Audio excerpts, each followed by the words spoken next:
winter seizes Alaska in its grip.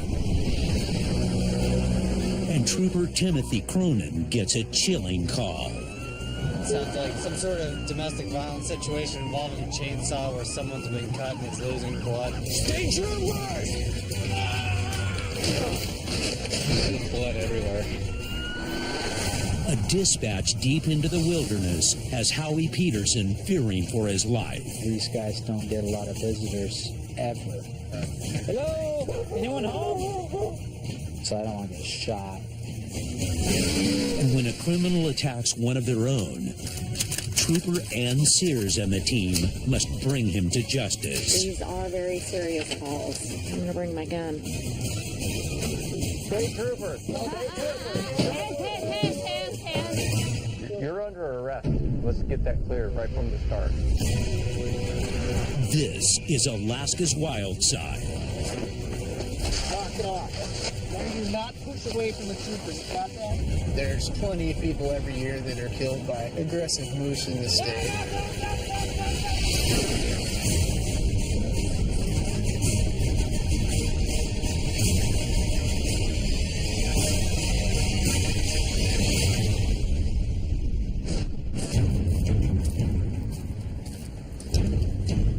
Trooper Ann Sears is responding to one of the most serious cases on the books.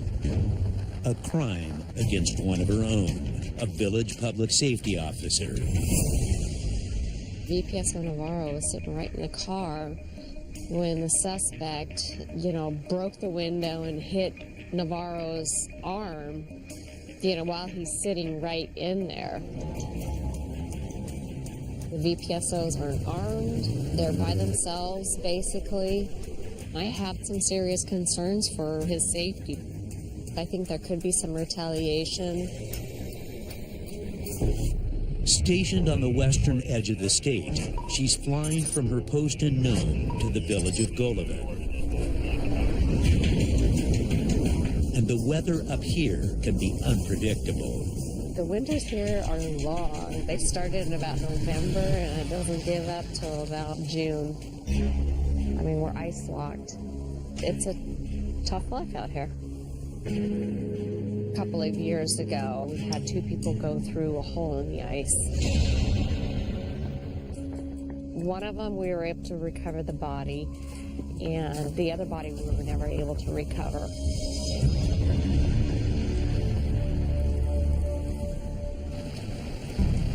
On today's call, she's not going alone. Troopers Jonathan Strobel and Garrett Frost are also on the mission.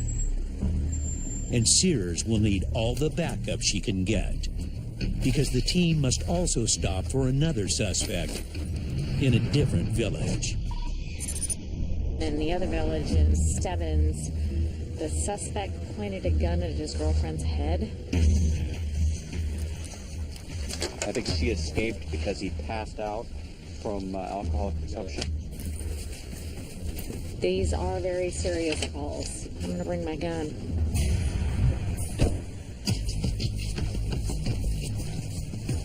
Fully armed with AR-15 long rifles, the troopers head out in force.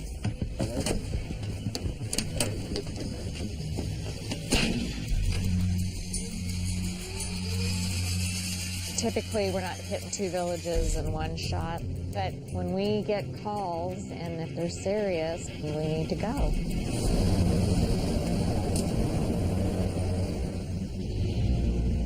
The village of Stebbins has no full-time law enforcement, so the troopers' arrival is quickly noticed. They must act fast. By then, he knows that we're there. The best thing you can do is just do it and get in there.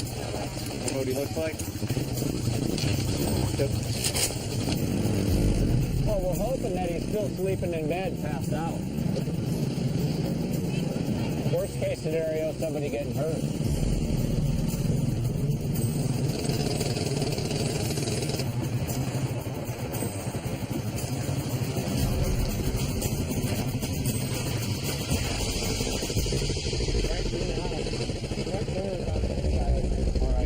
They know the suspect has a stash of firearms, so troopers hope to catch him by surprise. I'm gonna go far side here. As you're approaching the house, you're thinking about a drunk guy being in there with guns. You're trying to take a good protected position. You got somebody watching the windows, seeing if anybody's peeking out or pointing a gun out. Where you can see the windows, see the doors, get up to the house safely. So as clear as far as I can see. And then you got to go inside the house. Ready? Okay. I got these windows while you guys go in.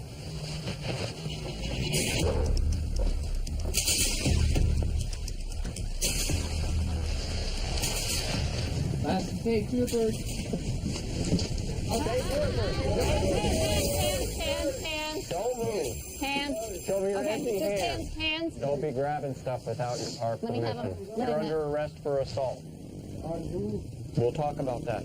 Just get dressed.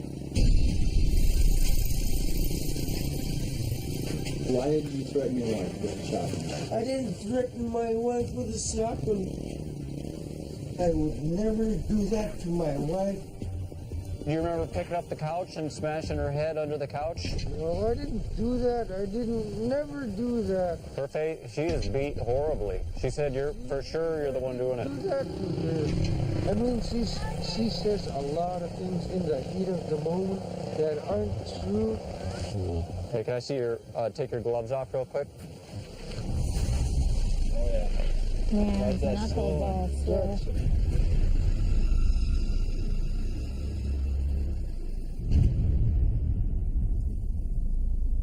We're good to go here. I'm 100%.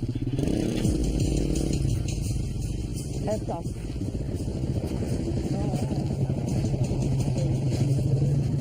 Here, turn around.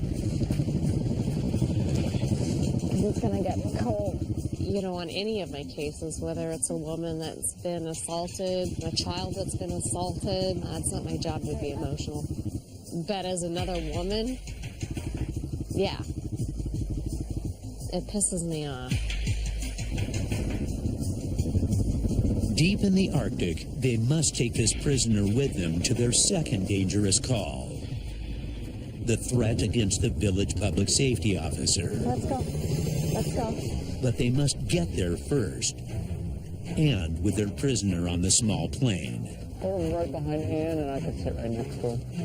You are definitely a lot more vulnerable in the air, and they can get squirrely on you and do something to the pilot if they were serious enough about it. I definitely think about that. What would I do? I freaking knock the hell out of them.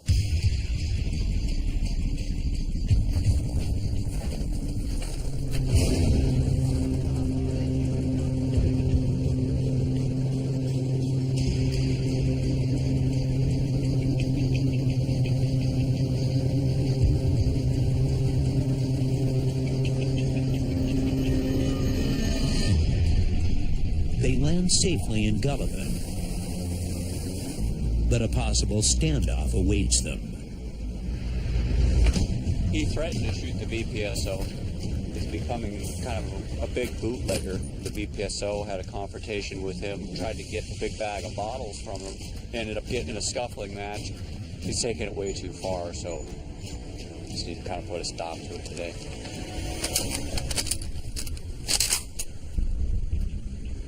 With their prisoner in tow, they must keep their guard up.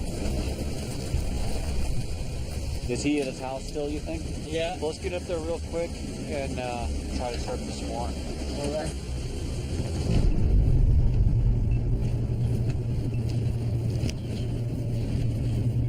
The village public safety officer takes the troopers to the crime scene. His vehicle. Yeah, he smashed up the hood and everything. The guy showed me when he was passing my how one hammer, it was doing this, you know, when past my When he house. drove by, Yeah, we doing drove the by. shooting, you sure it was? Yeah, I Yeah. see him. All right. I see in the face, you know. What did you think he was referring to And I tried to when you take tried? the alcohol from him last time, yeah. And she told me, yeah, I told you to mess with my stuff. And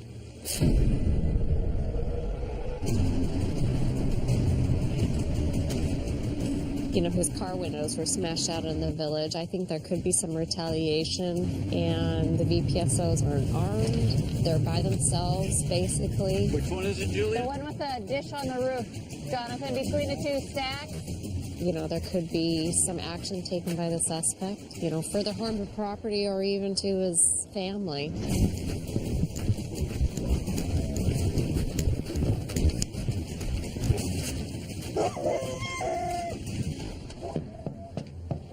State troopers. We're looking for. Where are you going?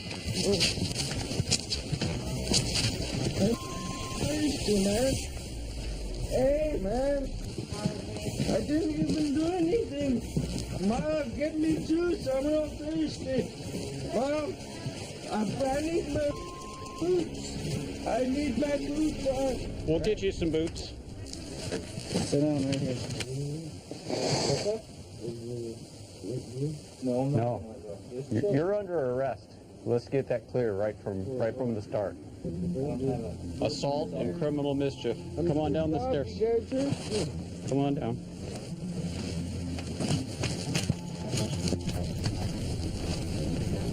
Is this the guy, Julian? All right.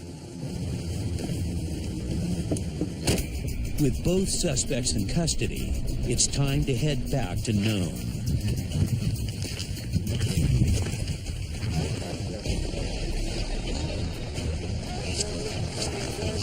Get over there.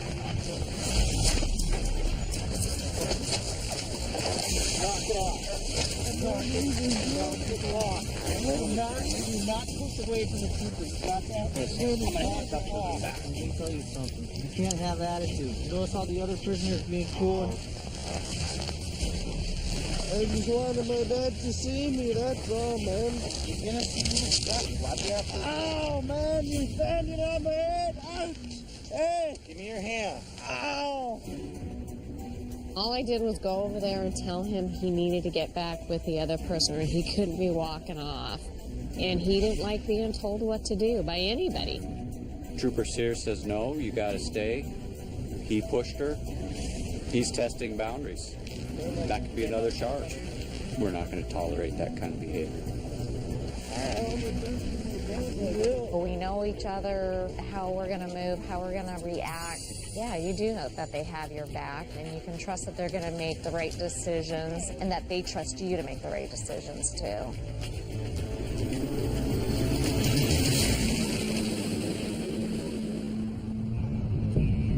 550 miles south in Palmer.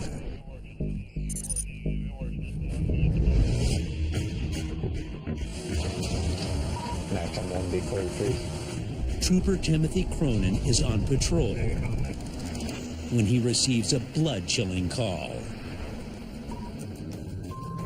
Advising he was on scene of a male injured with a chainsaw who was losing blood. We're trying to get further, however, we have a very poor cell phone connection. 10-4, I'll be upgraded.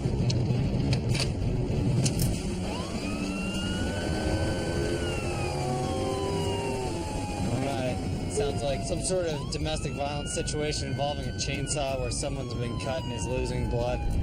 Dispatch can't really get enough info. We don't even have an exact location. Male with a chainsaw became violent, got into some form of a scuff with someone, and was wanting to hit people.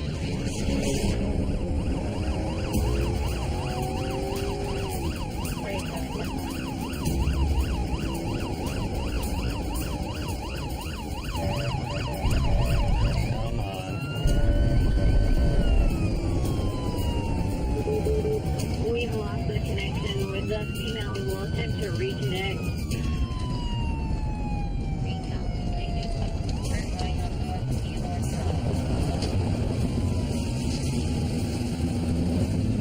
Cronin must get there as soon as possible.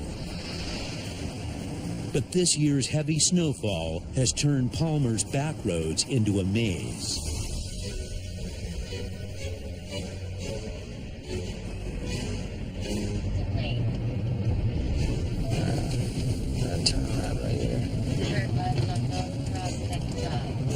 All these roads in this area are all kind of messed up.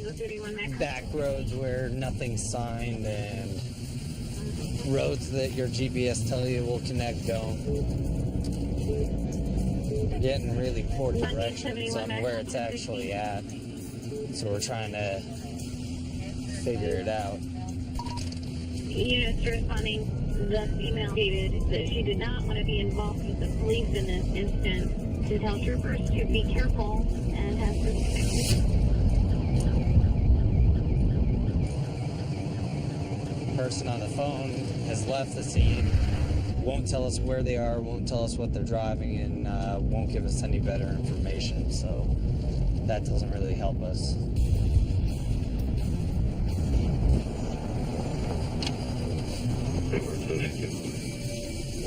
Massacre 1B43 and Tango 3, 1023. Do we have a house description? And negative, they would only tell us that it was on. Oh, I'm not sure exactly where. 10-4.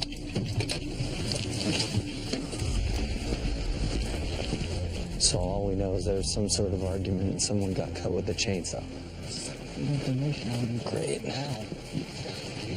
We'll go handgun if we have to. Our portable radios don't work here either.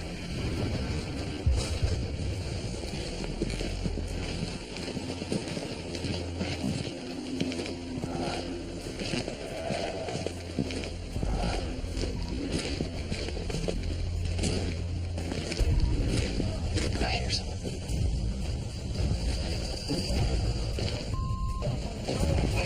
They're fighting. State troopers!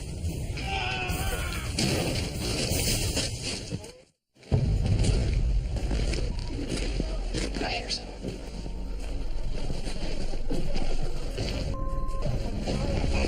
They're fighting. State troopers!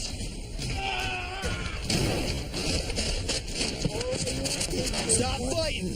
Get on your stomach. Put your hands behind your back. Well, we just got you throwing a chair on the son or whoever this kid is, his head. You kidding? I got him. Deal with him. Mac on 1B43, we're just 10-10. We've got detained. Yeah. Nice to these medics. No, they're not pigs. Okay. Be nice. That's fine. All right. Well, we're just gonna walk over to the. You're nothing but. That's fine. We're just gonna walk over here to the ambulance. All right. Even with injuries to his leg, the man isn't giving any details about the attack. The other one's got blood on him as well. We're gonna see what his deal is, or if it's just this guy's. If he starts going crazy, just yell at me.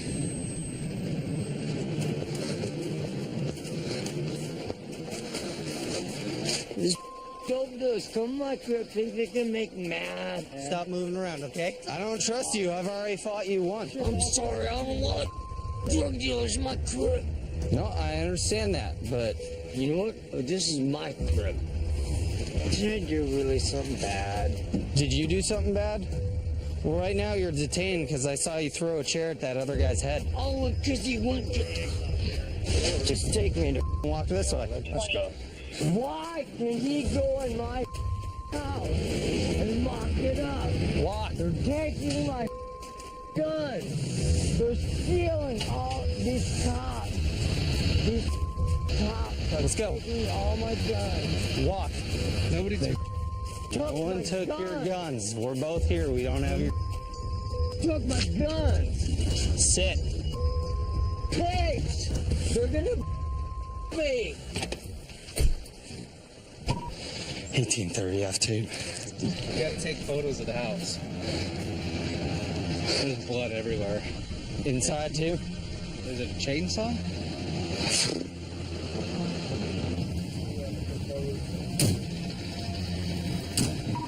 We've got one 1080. The other one's gonna be 1019 with medics to Matsu Regional. Joe and Mike. Let me go. I just want to know your name. I mean, what's done is done. I saw you throw a chair at that other guy's head. I can't change that. I wish I could. Dude, because he's so high on that. I'm not saying that he isn't. Can't take you to jail until I know who you are. Okay, well, you then.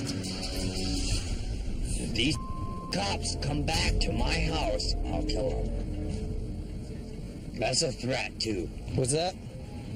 What? We got this glass divider here, so I want to make sure that I'm hearing you. Everyone will die.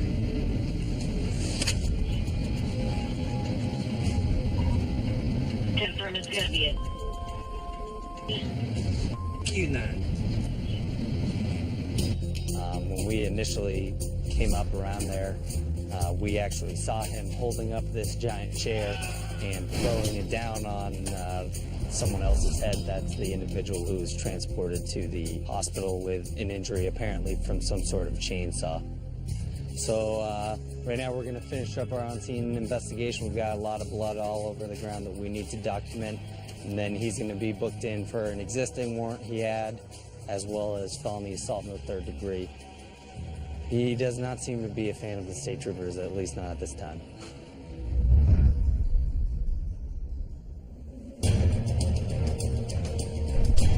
South on the Kenai Peninsula, troopers must deal with another Alaskan resident, moose.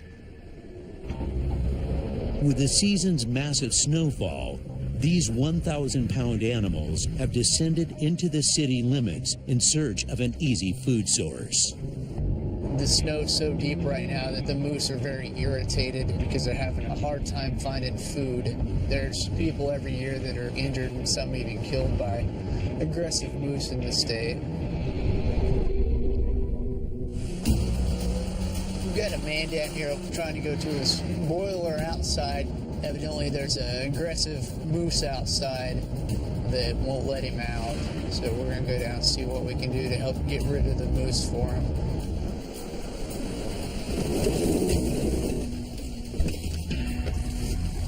Here, standing up, irritated.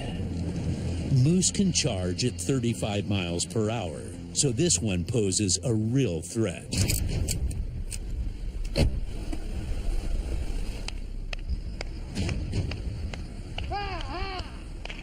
Did a lot of that.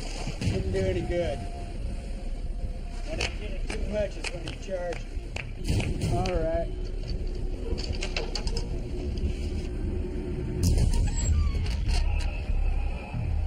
Ah! Get out of here! Get out! Shut up! Get out of here! Get out! Get out of here! Ah! Ah!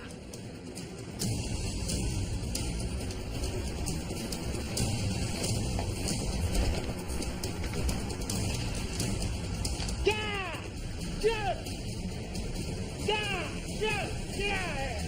No, no, no, no, no, no, no! Gah! Gah!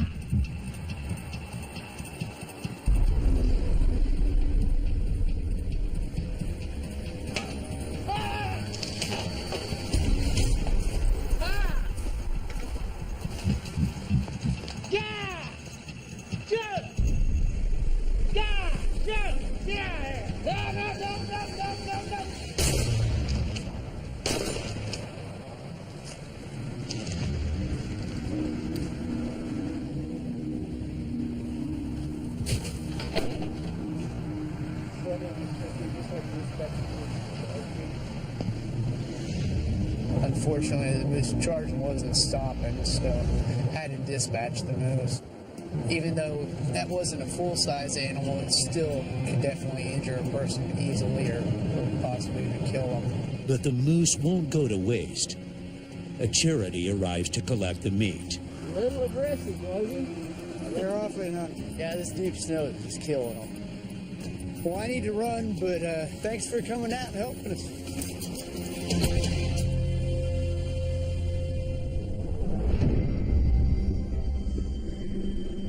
30 miles south of Anchorage, veteran Howie Peterson is hard at work on the scenic Seward Highway.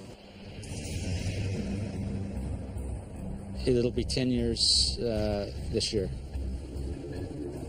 Part of the reason why I wanted to become a cop, I wanted to do highway patrol and deal with the patrol function that the troopers take care of, which is, you know, it encumbers everything, search and rescue, much like a sheriff would do probably in a outlying community.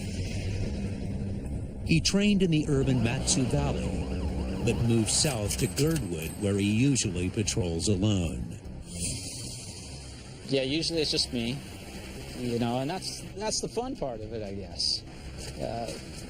The ability to come out here and know that you're going to be alone and work. My area just increased to 120 miles. Yeah, I'm the only one here. And today, a 911 call sends Peterson deep into gold rush territory. This guy was just out skiing and saw an elderly male walking with a hunting rifle when they first went skiing. So they saw the man sitting on a bucket, and he's been out there for a while. Where exactly is he at? On an old mining trail that parallels the highway. Okay, I'll check it out. The concern isn't about the guy with a gun. The concern is that he is disoriented and sounded like he was confused on where he lived. He could be anywhere out here. Who knows? He could stumble in the woods and hypothermic. He could die out there. Once in the area, Peterson spots a turnoff to a mining trail. There's cabins spread out in here. This is a real popular spot to gold miners, some old timers with some claims. Old timers he knows well. What's your name? None. Your name's None? Leave me alone. You don't have a driver's license. You don't have insurance. And you're drunk. You told me. I haven't had a license in 30 years. What are you going to do? Give me a ticket for no license? If you're going to arrest me, arrest me. Well, why would I arrest you, sir? Well, because I'm probably breaking every law.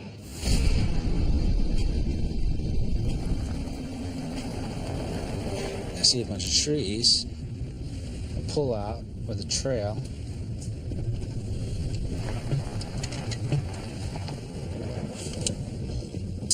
Someone's been using this trail.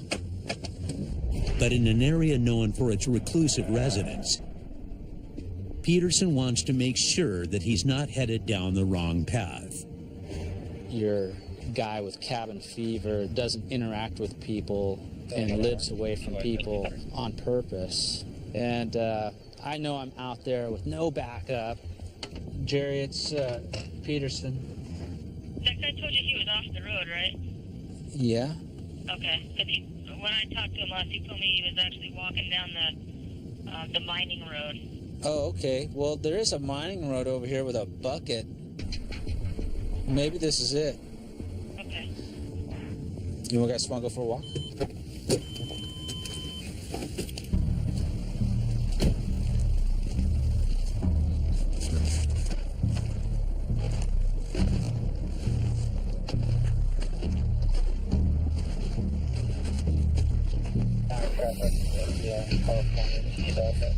It's probably our goose eggs that the guy was sitting on.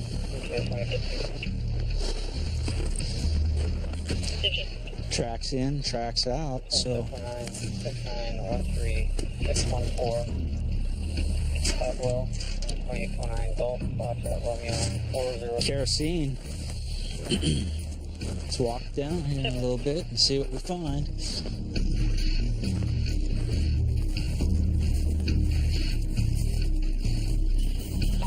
It's 11:52. I'll be out about 200 yards away from my vehicle. There's a cabin down the trail on the left I'll be at. A little nervous about going into a cabin out in the middle of the woods that I know the guy's going to have rifles. Imagine these guys don't get a lot of visitors ever. So I don't want to get shot.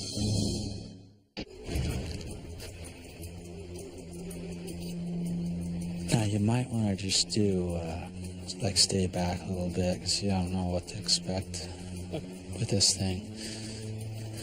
Could be a hairy deal.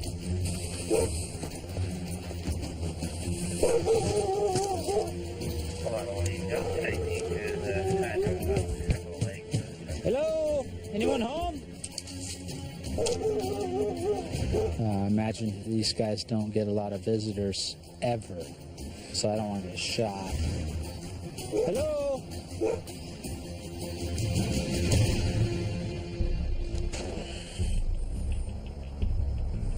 Name's Trooper Peterson.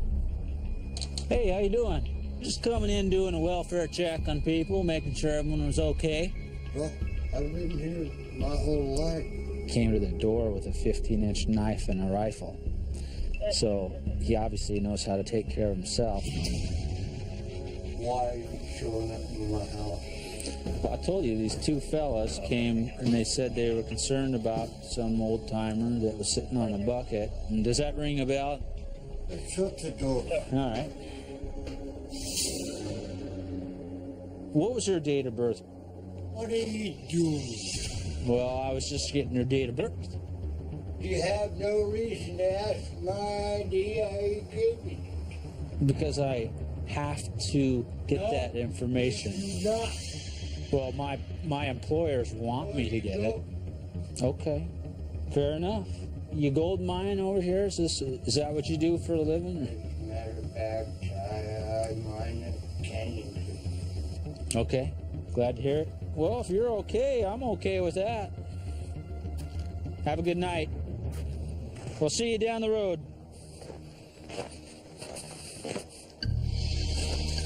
And I was a little bit weary about walking into a guy's cabin out in the middle of the woods, knowing that he's going to have rifles. There must have been 15 rifles laying against everywhere in there. He was pretty surprised that someone came knocking on his door today. Far from the backwoods of gold mining territories, even Alaska's second largest city is surrounded by rugged wilderness. Troopers here aren't just responsible for the dense urban streets,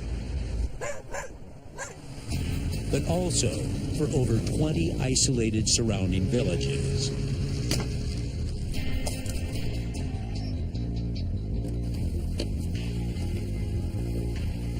We're going out to Kayak. 290 miles directly west of Fairbanks. The only way to get there is fly. We are going to deal with an assault that came in last night between a brother and sister. Right now it's snowing. It's questionable whether we're going to be able to make it into Kayak. We'll be able to get out of here. It's just questionable if we're going to be able to land.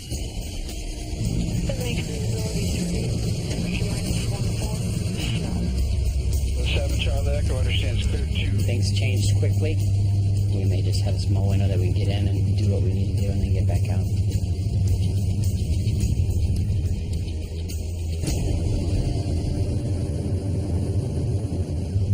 We had a report about a 30-knot wind out of the south. Everybody buckled. Those are pretty powerful things, man. We'll see what it's doing when we get there.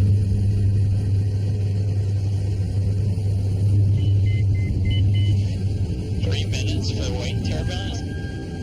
So that thing doesn't throw out that much weight turbulence, does it?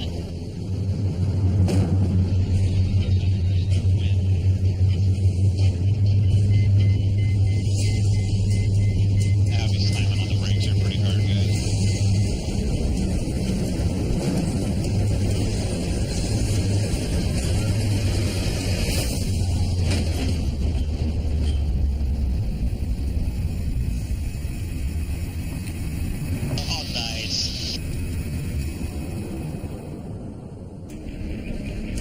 The troopers quickly realize their landing doesn't go unnoticed. Snow machine just checked to see who came into the airport, so the community's going to know that the troopers are here. The village grapevine happens very quickly. And as they leave the plane, troopers are unsure of what could be waiting for them in the village. When the community is helping individuals hide from us, it makes it tougher for us to do our job. And it happens quite a bit.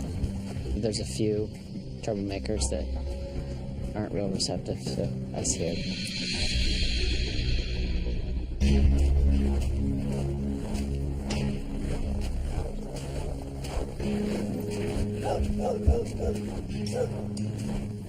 A lot of our assaults are domestic violence related.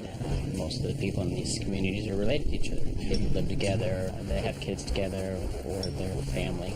An assault came in last night between a brother-sister. How are you doing? All kinds of criminal acts going on around there. And I'm being threatened and beaten up over it. I'm a 56-year-old grandmother, and I'm threatened and I'm beaten up out here. So the way I chain my door up to keep myself safe. I'm not sorry about it. You're bleeding. Look at this. Look at my hand. It's right down to the bone. And we're taking care of this. Or a towel you can dry that up with.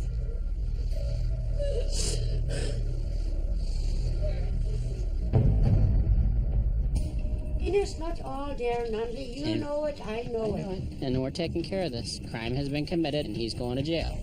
Okay, that's why we're here. Out here that's unreported. And if people don't report stuff, we can't address it because we don't know what's happening. And who talks to you? Anybody? Everybody There's a few up people. And run away. You know, I'm leaving the village because I'm not safe out here.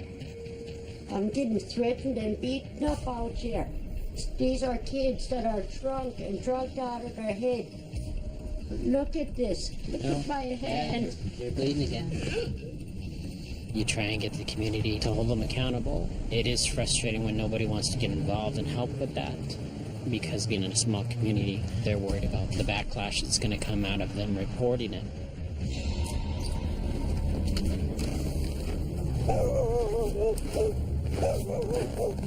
He's going to jail today. Nunley has his evidence, but with past experience, he's not sure the suspect will go willingly. He's like 5'4", wiry. Usually it's when he's intoxicated, he's a little squirrely and fights with us a little bit. Either way, he's going to jail.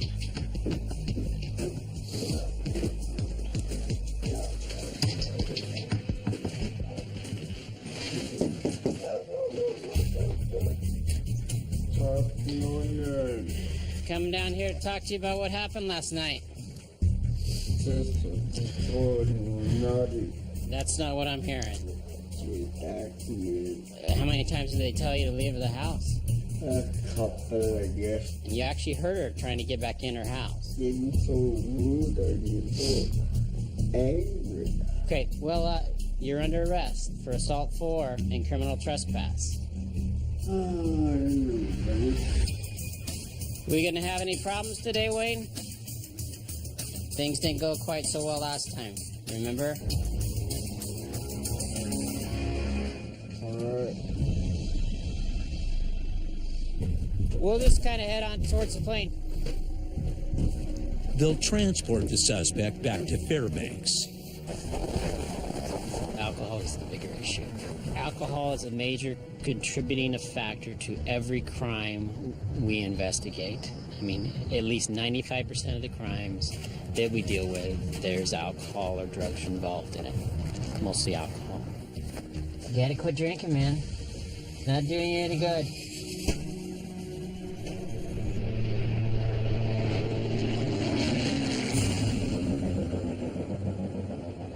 Back on Fairbanks' frozen streets, 15 to 23.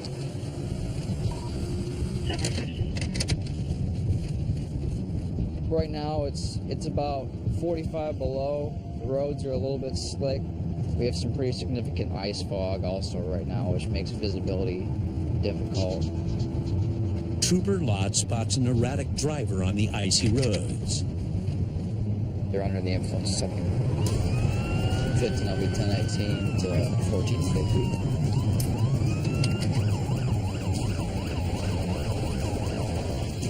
Yep, 501, HQ. Southward.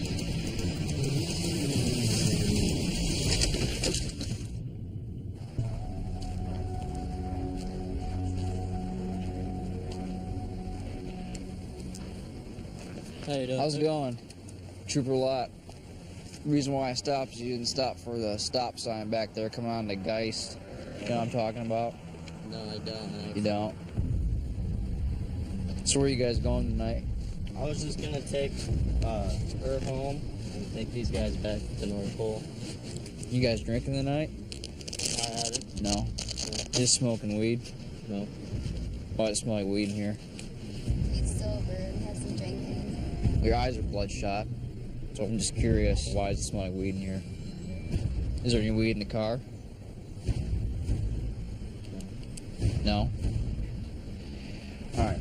I'll be right back, guys.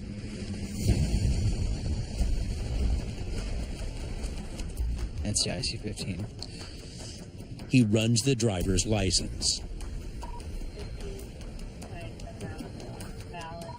Yeah, boy. But he isn't finished. I'm gonna press the driver a little bit more about the marijuana. People lie. They think that we're not as smart as them, but you can catch most people in their lies fairly quickly. So, since we're all being honest, is there any weed in the vehicle? Okay. Because I could smell it before I even get to your window. Maybe a bud in here. So there's a bud in here? Maybe. I have no idea, to tell you the truth. So do you mind if I search the vehicle? Okay. Oh, great. Is that a last visit? Just go to the front of the vehicle for me.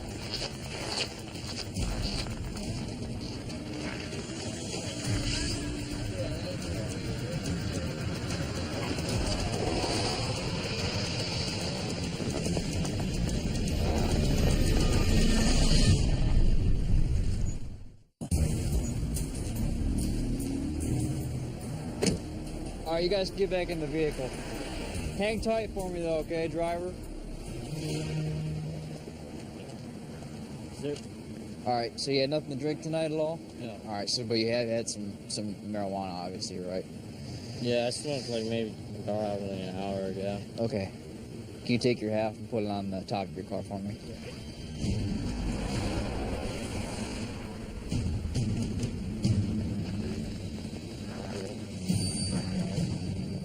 Keep going, keep going. Good. Go and step back in your car for me and wait for me, okay?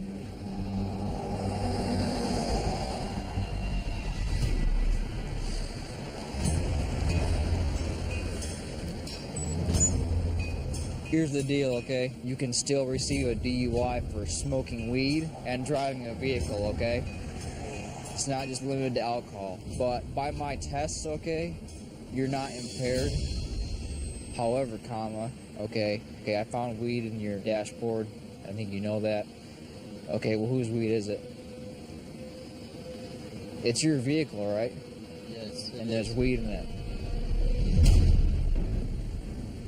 So here's what's going to happen. I'm going to give you a citation for the weed, okay? Controlled substance in the 6th degree. Yes. Like, when you do smoke weed and drive, like, how long does, like... Best policy is not to smoke weed. How about that? Okay. All right, guys, drive safe.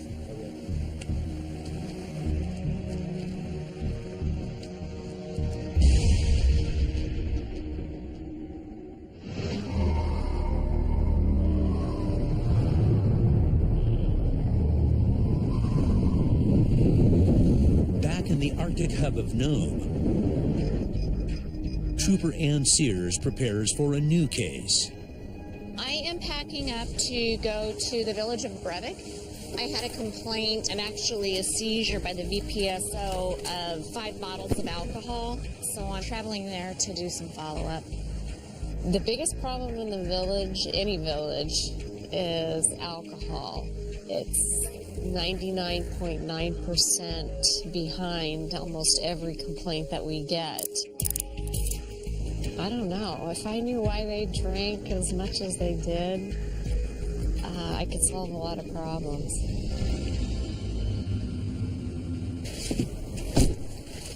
Today, she'll be teaming up with fellow trooper and husband, Investigator Jay Sears. I didn't know what it was going to be like to work with my husband, work and live together. And it's worked out really well. Jay and I, we complement each other and we play off of each other. Questioning suspects or questioning witnesses. He'll hear something, I'll hear something. We work really well together.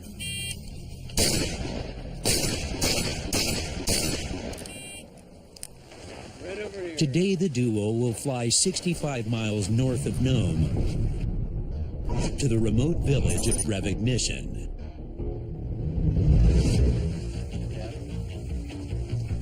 We're doing a joint investigation for alcohol importation. We're going to try and figure out how they brought it in. Bootlegging is one of rural Alaska's most lucrative illegal businesses. A $16 bottle here at the liquor store goes for upwards of $400 in some of the villages. It's frustrating to see folks spending that kind of money on booze and drugs, but it's a huge profit margin for folks that don't have gainful employment. There's several different avenues that folks are using to get high. We see them using aerosols. We see them huffing gas. They're ingesting, gallons of liquid soap, which are very high in alcohol content. They're using, keyboard dust off. They're using, they oust aerosol cans. It's a big problem that people need to escape from reality, I guess.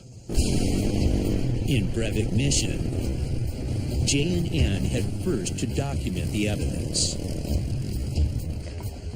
Jay, these are the bottles, huh? Yes, sir. Hey, anybody touched in here at all? Or? No. It's okay. They told us this morning that it goes for about $100. So there's 5. And I'll send them into the crime lab and hopefully get some latent prints off of them. Jay and Ann head out in minus 20-degree weather to talk to the complainant. Walking back is going to be cold. I know. I don't know if it's worse walking into it or it coming behind me. I feel like a kite. Want to hold hands?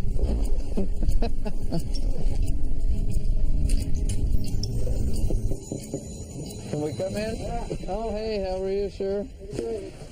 I understand you made a complaint yesterday. Yes, sir, I did. And what was that complaint about? My girlfriend brought a few bottles here. Okay. Were you with her when she bought the liquor? Yep.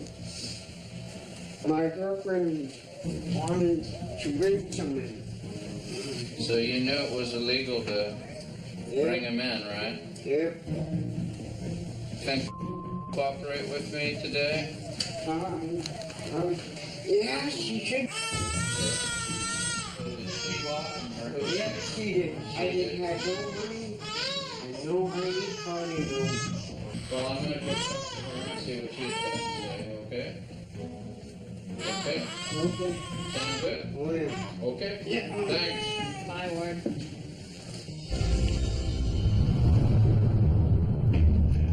They had a fight. He got mad about something and he decided to turn her in, but there's just no way that he didn't know. They head to the girlfriend's house, where Ann takes the lead. Hello. Hey, how are you? Fine. So my main concern is the bottles that you brought back. Who paid for them? I did. What were you guys going to do with the bottles? Drink them.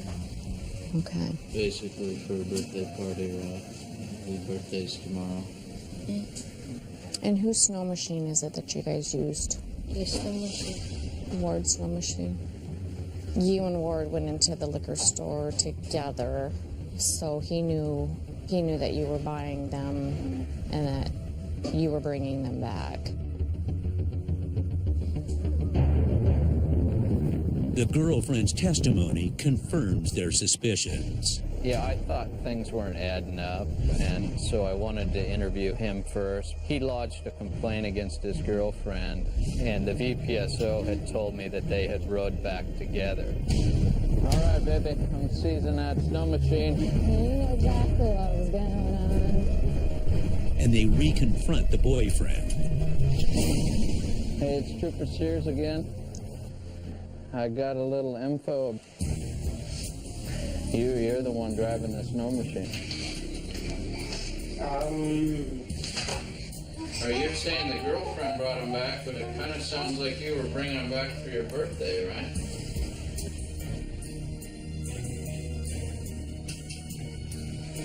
Okay. I'll tell you what I'm gonna do. I'm not gonna arrest you. I'm seizing your snow machine for now, because you used it to bring the bottles back, and you knew better. You can't be driving bottles back up here. Any questions about that, Ward? Okay. But you were going to run to town again with it, weren't you? Yeah.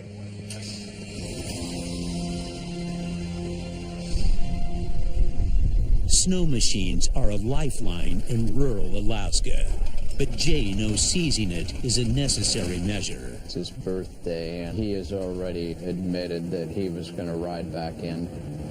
I just don't want to give him another opportunity to bring another bag full of bottles back. See ya. While Ann takes the 30-minute flight back,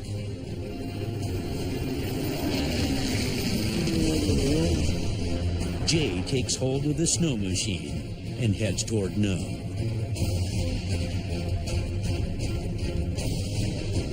It is pretty cool to be able to go to the village with my husband, to arrest somebody or complete the investigation if we need to, after spending the entire day together.